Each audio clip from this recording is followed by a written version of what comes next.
Assalamualaikum warahmatullahi wabarakatuh. Kembali lagi bersama saya Fitri Ramadona dengan NIREM 0305240322 dari semester 4 Agribisnis Hortikultura A. Nomor absen 15. Pada video kali ini saya akan melanjutkan tugas terkait dengan akuntansi, yaitu menerapkan apa yang sudah diajarkan oleh Ibu Fitria terkait dengan pembuatan buku besar. Nah, untuk buku besar sendiri nantinya akan ada 6 lembar, yaitu yang di lembar pertama ada buku besar harta, yang dimana di sini meliputi kas, piutang, perlengkapan, peralatan, sewa dibayar di muka. Lalu setelahnya adalah buku besar hutang, yang nantinya akan meliputi pendapatan yang diterima di muka dan juga hutang dagang. Selanjutnya adalah buku besar ekuitas yang nantinya akan meliputi modal dan juga prive. Selanjutnya adalah buku besar pendapatan yang nantinya hanya akan meliputi pendapatan usaha. Selanjutnya yang terakhir adalah buku besar beban yang dimana meliputi beban gaji dan beban utilitas. Nah, pada video kali ini tidak terdapat buku besar HPP dikarenakan di jurnal umumnya tidak terdapat nama akun yang dimana menunjukkan bahwa poin tersebut adalah HPP, yang dimana kalau didapati di pos nama akun, HPP itu pengertiannya adalah barang yang tersedia untuk dijual dikurangi persediaan akhir. Nah, di jurnal ini tidak terdapat HPP, maka dari itu tidak ada isinya, jadi kosong. Nah, untuk yang pertama, buku besar harta. Di pos nama akun memang terdapat banyak anak daripada si harta. Namun kita juga perlu menyesuaikan, jadi tidak perlu yang tidak ada di dalam jurnal umum itu dicantumkan karena kan nanti juga mau diisi apa. Jadi kita menyesuaikan adanya apa yang ada di sini. Nah, untuk mempermudah dan mencari tahu bagaimana pengelompokannya, yaitu dengan membuat buku besar. Jadi buku besar ini yang saya tangkap yaitu untuk memudahkan pengelompokan daripada setiap nama akun yang ada di dalam jurnal umum. Jadi nantinya akan dipisahkan sendiri-sendiri. Misalnya di buku besar harta terdapat kas, nantinya akan dikelompokkan sendiri. Selanjutnya ada piutang yang akan dikelompokkan sendiri dan seterusnya. Nah, untuk mempermudahnya, kita sebenarnya bisa mematok dari angka yang ada di paling depan. Kalau saya tangkap, angka nomor 1 itu menunjukkan harta. Angka pertama yang menunjukkan nomor 1 itu adalah harta. Jadi, masuknya ke buku besar harta. Selanjutnya nanti di buku besar hutang, angka depannya adalah angka 2. Di buku besar ekuitas, nantinya eh, nomor akunnya itu yang depan adalah 3. Selanjutnya untuk pendapatan adalah 4 dan juga beban angka depannya adalah 6. Kenapa 5 tidak ada? Karena di nama akun yang sudah ditetapkan di sini untuk nomor 5 sendiri itu adalah HPP. Ini. Seperti ini. Ini. Nah, jadi di dalam buku besar ini saya juga akan jelaskan bahwasanya tadi saya sudah sampaikan ada yang dimana setiap akun ini tuh punya anak-anaknya juga. Jadi si harta ini punya anak, yang dimana anaknya adalah harta lancar. Harta lancar ini punya anak lagi, jadi ditambahkan satu angka di belakangnya lagi. Dan itu berurutan 1, 2, 3. Nah, jika bertambah lagi di belakangnya, itu tandanya itu adalah anak dari anaknya si akun harta. Jadi, harta punya anak harta lancar. Harta lancar punya anak piutang. Piutang punya anak piutang wesel dan piutang usaha. Nah, untuk perlengkapan ini tidak termasuk dari anaknya si piutang. Jadi, namun tetap masuk ke dalam anaknya si harta. Mungkin itu yang dapat saya jelaskan. Selanjutnya, bagaimana sih caranya untuk memulai membuat daripada buku besar itu sendiri. Yang pertama, perlu dituliskan nama perusahaannya. Untuk nama perusahaannya bisa kita lihat di jurnal umum. Di sini usaha salon cantik. Oke, Joko memulai usaha salon cantik. Dan kalau di sini dituliskan PT Maju Jaya, mungkin usaha ini memiliki nama besar yaitu atau nama secara resmi, secara hukum yaitu adalah PT Maju Jaya. Nah, jadi kita tuliskan di paling atas, lalu di bawahnya kita tuliskan buku besar ditambahkan dengan nama akunnya. Jadi di sini ada buku besar kas untuk di harta itu. Selanjutnya ada buku besar piutang, buku besar perlengkapan, buku besar peralatan. Juga buku besar sewa dibayar di muka. Jadi tinggal menambahkan di belakang kata buku besar itu nama akun itu sendiri, seperti itu. Lalu di bawahnya diberikan periodenya. Di sini adalah Januari 2017.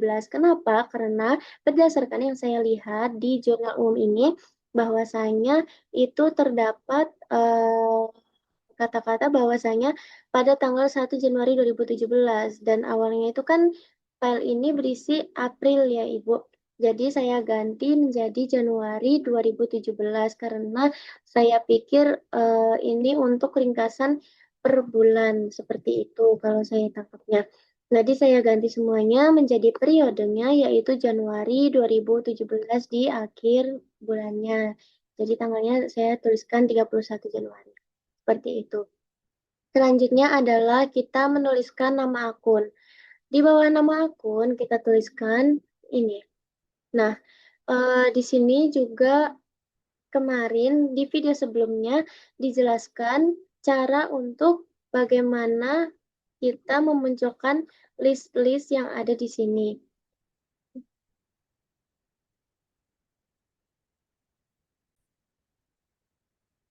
Nah, adapun cara untuk membuat seperti ini, seperti list ini, yaitu adalah dengan kita menuju ke atas ini, lalu klik data, selanjutnya klik data validation, selanjutnya pencet allow ini kita pilih list, setelahnya untuk source-nya kita ambil dari nama akun.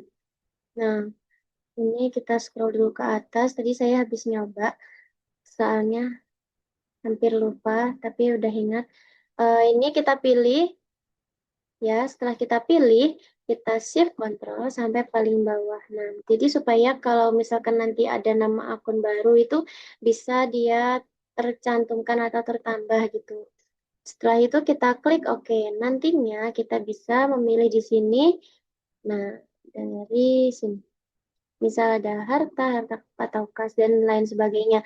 Jadi di sini sudah saya pilih kas. Nah, di sini kita biarkan saja. Nah, selanjutnya kita tuliskan nomor akun. Untuk nomor akun ini juga dituliskan cara yang sama atau diterapkan cara yang sama seperti di video sebelumnya, yaitu dengan menggunakan rumus. Ini kita ulangi lagi ya. Sama dengan VLOOKUP, setelah itu kita kurung. Nah, baru kita pencet si nama akun, setelahnya kita titik 2 koma, kita menuju ke jurnal umum. Nah, mohon maaf, kita menuju ke nama akun. Setelah itu, kita pencet, kita pilih, dan lanjutkan sampai bawah lagi. Setelah itu, kita lanjutkan rumusnya, yaitu, kita kembali ke sini, kita lanjutkan rumusnya, yaitu ambil di kolom kedua. Sebentar. Titik 2 koma, sebentar.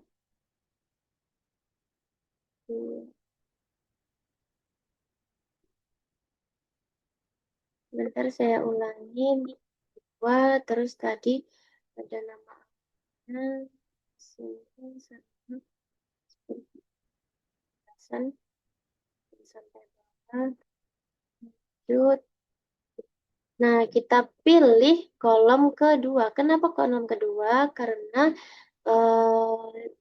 dia menunjukkan nomor akunnya yang mau kita cari. Setelah itu titik dua, titik koma kita tuliskan false. Setelah itu kita tutup kurung dan kita enter. Nah, nantinya akan muncul seperti ini. Untuk mempermudah proses selanjutnya, kita akan kunci si nama akun B8.2 D10 dan sebagainya ini sampai sebelum si angka 2. Nah, kita kunci dengan FNF4.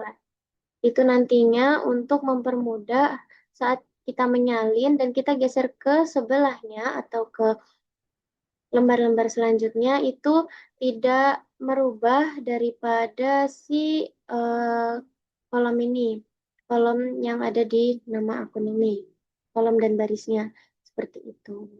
Jadi sudah saya menggunakan cara itu untuk menggunakan atau menerapkan pencarian daripada nomor akun dari si nama akun ini.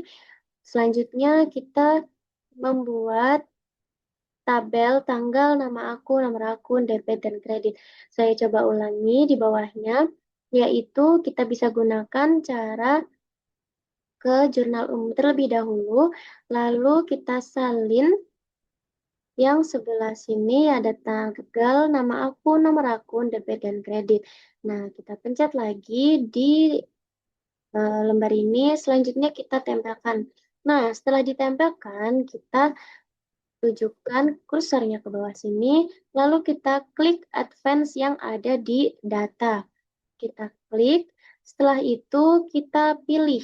Uh, untuk list range ini, kita pilih dari, nah, nama akun, mohon maaf, dari jurnal umum ya, dari jurnal umum, lalu shift control ke kanan, lalu ke bawah, sampai seterusnya, supaya nanti kalau ada penambahan baru atau perbaruan itu dia bisa langsung terinput. Jadi selanjutnya kita menuju ke kriteria range. Untuk kriteria range ini kita isi dengan si nomor akun. Nah, seperti ini. Kita pilih, setelahnya kita klik di action adalah copy to another location supaya kita bisa memilih di area mana mau kita tempelkan apa yang sudah kita copy tadi. Nah, kita klik saja di tabel ini, kita pilih, kita geser seperti ini, kita lepaskan kursornya, lalu tinggal klik OK. Nah, di sini akan terpilah atau terpisah si kas dari eh, keseluruhan jurnal umumnya. Nah, sebelumnya mungkin pada tugas yang sudah dikirimkan oleh Ibu Fitria itu belum ada tanggal di setiap nama akunnya. Jadi hanya per tanggalnya. Misal di tanggal 1 Januari itu ada kas dan modal. Di modalnya tidak ada tanggalnya. Jadi mungkin perlu diisikan atau diinputkan tanggal untuk nantinya mempermudah di buku besar agar langsung tercantum tanggalnya seperti ini. Begitu. Nah, seperti itu saya mencarinya. Lalu selanjutnya kita lakukan hal yang sama untuk di buku besar piutang. Jadi kita tuliskan lagi. Di sini ada nama perusahaannya. Selanjutnya yaitu buku besar ditambah si nama akunnya yaitu piutang. Di mana piutang termasuk ke dalam eh, harta. Lalu ditambahkan di bawahnya dari periodenya, yaitu di Januari 2017. Seperti itu. Setelah itu kita tadi itu tinggal menyalin dari sini seperti ini, dicontohkan, dan kita tempel. Nah, kita coba lihat apakah sudah dikunci. Oke, ternyata di sini sepertinya belum dikunci untuk, nah, ini salah ya. Jadi yang kita kunci itu bukan yang ini, tapi yang nama akun ini. Nah, kita FN, F, nah, ya, Ini ada kesalahan dalam pengaturan. Nah, maksud saya itu di sini harus agak sabar karena ini ada tanda petik kecilnya. Seperti ini kita Fn, F4. Nah, kita kunci seperti itu. Kita ulangi lagi ya. Oke, oke. Salah. Mohon maaf Ibu, ini kita hapuskan dulu, lalu di nama akunnya ini kita kunci dengan Fn F4, enter, selesai. Ini kita hapus dulu saja, kita delete, lalu kita salin si ini tadi. Nah, jadi saya mencari tahapan-tahapan setelahnya, misalkan di buku besar piutang, di buku besar perlengkapan, buku besar peralatan, dan buku besar sewa dibayar di muka pada lembar harta, lembar buku besar harta itu dengan cara menyalin ini terlebih dahulu, setelah itu ditujukan ke kolom yang diinginkan, lalu kita tempel. Nah, untuk ini kita misalkan di sini kan piutang. Nih, kita ganti ke piutang. Harusnya ini ikut terganti ya. Tapi sepertinya ini salah format seperti ini harusnya. Nah,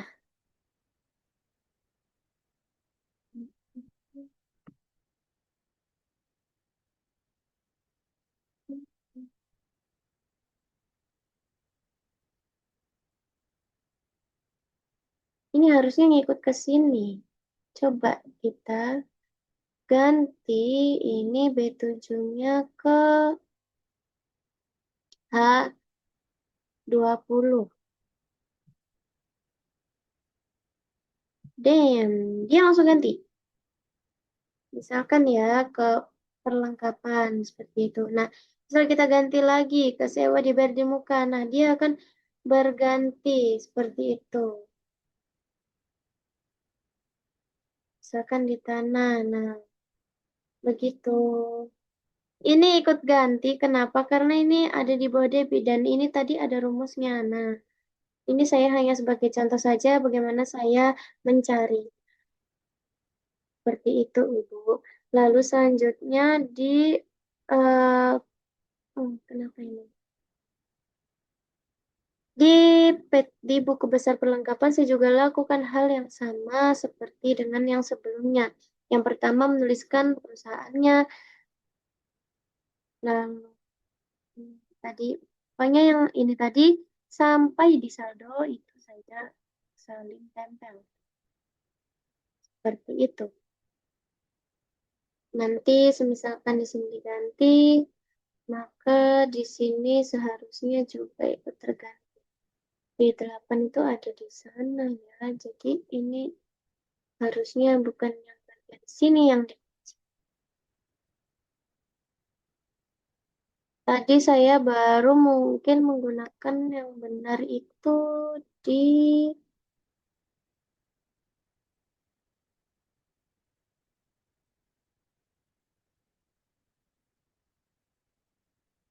ini. Oke, ternyata sama ya. Di sini yang dikunci. Oke, ini benar-benar benar. Jadi yang nggak dikunci itu yang ini, tapi yang ini itu dikunci. Ya, saya baru ingat. Mohon maaf, Ibu. Ini kita coba lagi. Ini ya, udah benar. Semisal nih, kita ganti jadi beban dibayar. Nah, itu dia akan otomatis terganti di nomor akunnya. Kita kembalikan lagi ke perlengkapan karena ini merupakan buku besar daripada si perlengkapan, yaitu ada di tanggal 2, 16, dan 20 Januari 2017 dengan debit 250.000, 100.500.000, dan juga 150.000. Untuk saldonya, oke, tadi sebelum saya jelaskan, untuk saldonya kita menggunakan rumus. Nah, sum si total dari debit dikurangi sum sum itu penjumlahan dari si kredit. Jadi jumlah debit dikurangi jumlah kredit menghasilkan saldo dari si akun yang akan dituju. Seperti itu. Jadi saya menggunakan cara yang sama. Selanjutnya tadi sampai di piutang, di perlengkapan, lanjut ada ini yang di buku besar peralatan, kita copy, kita paste.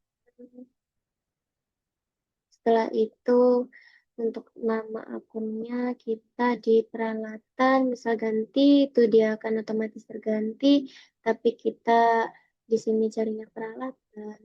Kita peralatan untuk ini eh, tanggal, nama akun dan sebagainya ini sebenarnya bisa langsung. Jadi saya tadi coba-coba juga itu tanpa mengirim terlebih dahulu tanggal, nama akun, nomor akun, dan debitnya.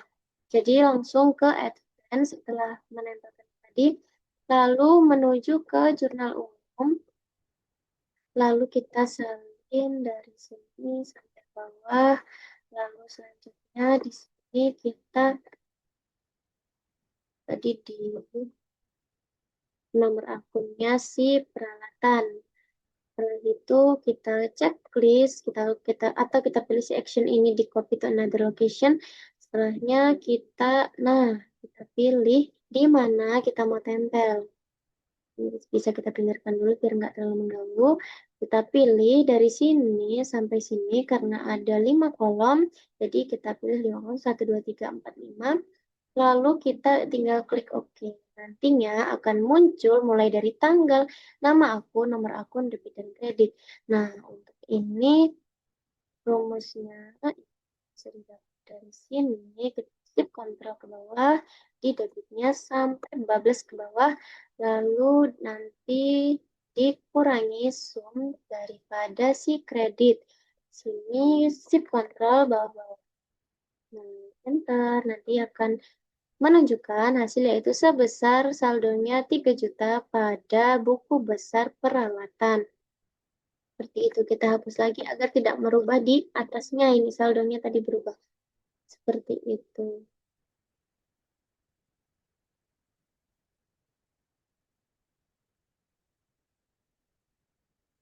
Selanjutnya di sini ada PT Maju Jaya, buku besar sewa dibayar di muka dengan periode Januari 2017. Nama akunnya sewa dibayar di muka dengan nomor akun 1192 menggunakan cara yang seperti sebelumnya. Setelahnya ada di tanggal 3 Januari 2017 dengan nama akun sewa dibayar di muka, nomor akunnya 1192 dengan jumlah debit sebesar 2 juta dan eh, hanya ada hanya ada ini saja. Lalu untuk saldonya totalnya yaitu di 2 juta. Selanjutnya di buku besar hutang yaitu PT Maju Jaya, buku besar pendapatan yang diterima di muka pada periode Januari 2017. Nama akun yaitu pendapatan yang diterima di muka dengan nomor akun 215. Untuk ini tanggalnya tadi belum tercantum. Kalau begitu langsung saja kita kalian perbaiki. Ada di data, di advance, lalu klik jurnal umum, klik semuanya. Di sini kita shift control, pilih semuanya sampai bagian ke bawah. Setelah itu di sini kita ganti nomor akun ke nomor akun, lalu kita checklist copy to another location. Setelahnya copy to, di sini kita pilih yang ini. Sebelumnya kita kosongin dulu ya supaya tidak merusak format. Sudah, kita tinggal klik OK dan di sini muncul pada tanggal 6 Januari 2017 dengan nama akun pendapatan yang diterima di muka, nomor akun 215 masuk kredit sebesar 3 juta rupiah. Nah, untuk penjelasannya tersendiri yaitu ada di sini yang dimana jika harta itu bertambah maka dia akan masuk ke dalam debit. Jika harta itu berkurang, dia akan masuk ke kredit. Jika hutang bertambah, dia akan masuk ke dalam kredit. Dan jika hutang berkurang, dia akan masuk ke dalam debit. Begitu pula yang terjadi pada ekuitas dan juga pendapatan. Untuk HPP tersendiri, HPP itu sebenarnya masuk ke dalam harta. Nah, selanjutnya untuk beban. Jika bebannya bertambah, maka maka dia masuk ke dalam debit, dan jika bebannya berkurang, maka dia akan masuk ke dalam kredit seperti itu. Nah, di sini tadi lanjut ada buku besar ekuitas itu yang belum saya bahas ada di buku besar Prive. Untuk pertama itu ada PT Maju Jaya buku besar dengan nama akun Prive pada periode Januari 2017. Nama akunnya adalah Prive, nomor akunnya 32. Untuk tanggal masuknya si Prive ini yaitu di 23 Januari 2017 dengan nomor akun 32, yaitu debitnya masuk sebesar 150.000, dan di sini didapati saldonya sebesar 150.000 karena hanya terjadi satu kali transaksi. Selanjutnya adalah buku besar pendapatan. Di sini hanya terdapat satu anak akun saja daripada pendapatan ini, yang dimana terjadi sebanyak 3 transaksi. Akan saya sebutkan yaitu ada PT Maju Jaya yang memiliki data buku besar pendapatan usaha di periode 2 Januari 2017, memiliki nama akun yaitu pendapatan usaha dengan nomor 41 pada tanggal 5 Januari 2017, masuk pendapatan usaha yang dimana dia kredit, berarti pendapatan usahanya itu berkurang. Kalau kita lihat di jurnal umum, studi kasus yang terjadi pada tanggal 5 Januari 2017, yaitu sini bisa kita lihat 5 Januari. Pendapatan usaha salon diterima sebesar Rp400.000 secara tunai. Maka dari itu di ekuitasnya, pendapatannya dia masuk ke dalam kredit Rp400.000. Nah, seperti itu. Lalu di 9 Januari 2017 juga masuk ke dalam kredit sebesar 1.200.000. Lalu selanjutnya di 27 Januari 2017 masuk ke dalam kredit yaitu sebesar 800.000, yang dimana didapatkan saldo sebesar minus 2.400.000. Selanjutnya adalah buku besar beban. Pada buku besar beban yaitu kita sudah di sini sudah saya lakukan juga hal yang sama di PT Maju Jaya pada buku besar beban gaji Januari 2017, yaitu ada beban gaji dengan nomor akun 61 pada tanggal 29 Januari 2017 didapatkan atau keluarnya Rp300.000 untuk menggaji. Kita cek dulu di sini 29 Januari 2017. Yang terjadi pada 29 Januari 2017 yaitu menerima pembayaran dari Ibu Rita atas transaksi tanggal 9 Januari sebesar 1.200.000. Jadi ini kita dapat jasa ya, jadi kita mendapatkan jasa. Karena itu sebentar, Mama. Kita cari lagi dulu. Nah, ini yang bawah. Dibayarkan gaji pegawai sebesar 300.000. Jadi perusahaan ini mengeluarkan uang sebanyak 300.000 rupiah secara tunai untuk menggaji karyawannya. Jadi saldo yang dikeluarkan untuk gaji itu adalah 300.000. Selanjutnya ada beban utilitas, yaitu di buku besar. Nah, di sini belum diganti. Kita ganti sekalian. Beban utilitas pada periode Januari 2017, yaitu ada di nomor akun 66 pada tanggal 20 Januari 2017, yaitu didapatkan pembayaran sebesar 900.000. Nah, kita lihat 900.000 ini untuk apa? Itu saya ingatnya untuk telepon. Kita lihat dulu di PP bebannya itu 20 Januari, 20 Januari. Nah, membayar biaya telepon listrik dan listrik sebesar 900.000 secara tunai. Jadi, saldo yang dikeluarkan untuk membayar listrik dan juga telepon tadi yaitu sebesar 900.000. Untuk buku besar HPP seperti yang saya katakan tadi sebelumnya, bahwasanya dia tidak tercantum karena tidak didapatkan HPP pada jurnal umum. Seperti itu. Mungkin cukup sekian Ibu yang dapat saya sampaikan. Saya mohon maaf apabila terdapat salah kata. Juga saya berterima kasih atas email yang sudah Ibu berikan dan bisa saya terapkan dengan pemahaman yang tidak sulit dipahami. Mungkin cukup sekian. Saya tutup. Wassalamualaikum warahmatullahi wabarakatuh.